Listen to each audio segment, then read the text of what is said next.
If you are tired of going round in circles as part of your level 3 PT coursework, then listen up, because if you're especially stuck on your progressive predictive plan, either 8 or 12 weeks, we have a very clear 5-step process for you to follow.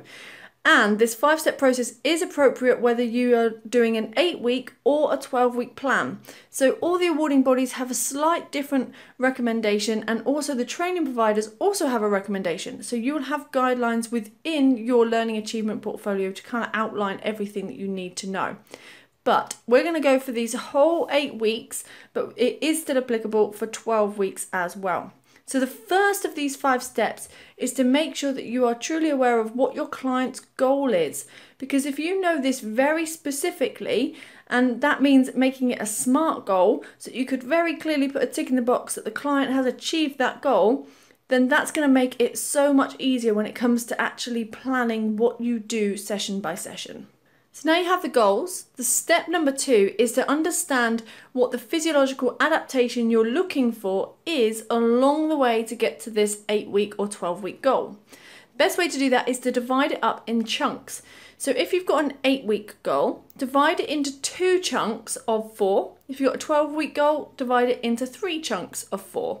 Now these chunks are called mesocycles, but in this mesocycle, just have a think about what physiological adaptation you would like your client to achieve by the end of each chunk that systematically helps them achieve their goal in the end.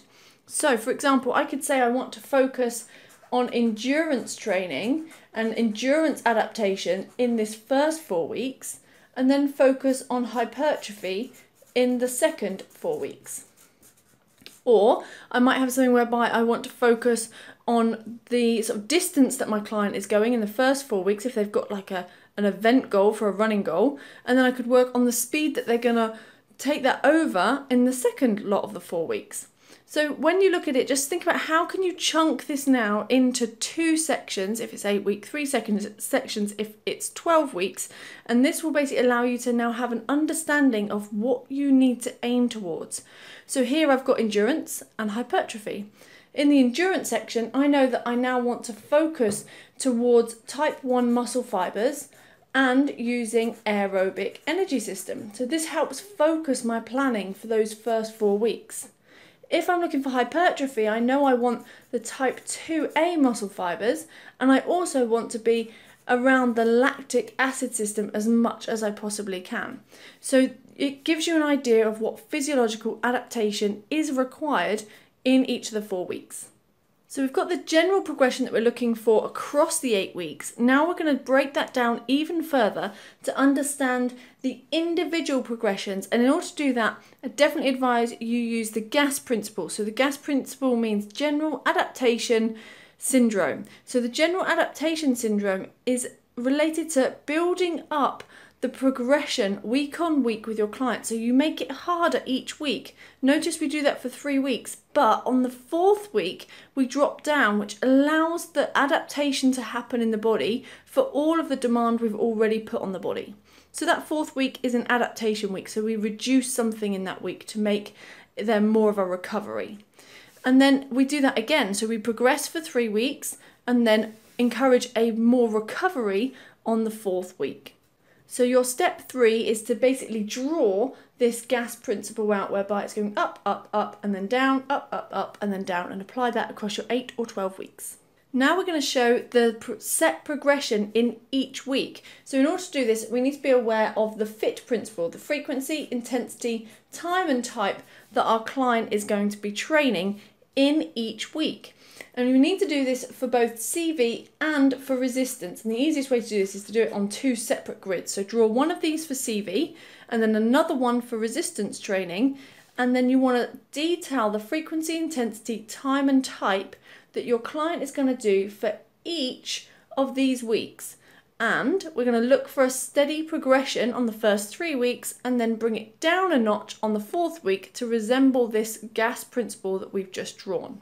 A quick example of that would be if I only go to the gym and do cardiovascular once a week in the first week, but then I want to go twice a week in the second week, and then I'm going to go stay at twice a week on the 3rd week, and then drop down to just once a week on the 4th week. So you can progress the frequency and then drop it back down. Also, you can progress the intensity and progress this along so that something changes in every single week. And that's the main way to show progression from the beginning all the way across to the end, in that at least one part of your frequency, intensity, time and type will change inside every single week. Once you've now detailed all of your frequency, intensity, time and type all the way down through for all 8 weeks, you can then pick which ones you would like to turn into a program card.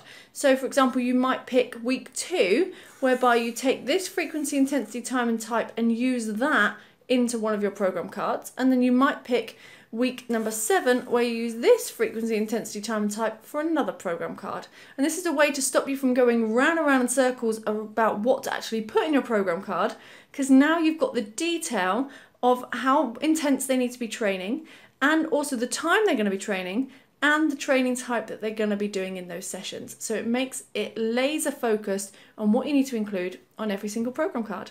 Thank you for watching this video. If you've enjoyed it, please do hit the like and the subscribe button, and also drop a comment below. What is it that you have most enjoyed about this video, and what is it that you've learned? What is your big one takeaway that you're going to take towards completing your own progressive predictive plan? Also, if you'd like to join us in our Inner Circle Facebook group, it's an exclusive group just for fitness professionals and those training to be fitness professionals. Inside that group, there are thousands of learners just like you that are working towards their studies, and it's a great place to be able to ask questions and get support. I look forward to seeing you in that group. Thank you so much for watching, and I'll see you on the next video.